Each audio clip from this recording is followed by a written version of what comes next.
This is goat meat pepper soup. Let's go. I put my goat meat in the pot. Put my pepper as usual. My Asun seasoning cube by Gino. You guys know I love Gino's products so much. So, stir together. Cover it. Allow it to sweat out the juice as usual. Then put water.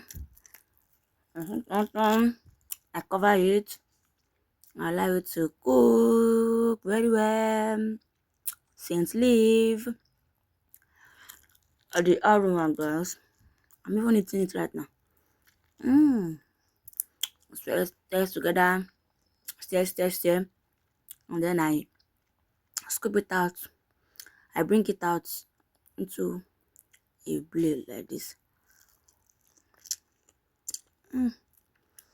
Look at the look.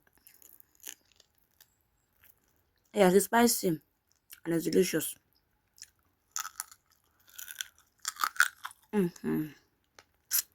Bye bye.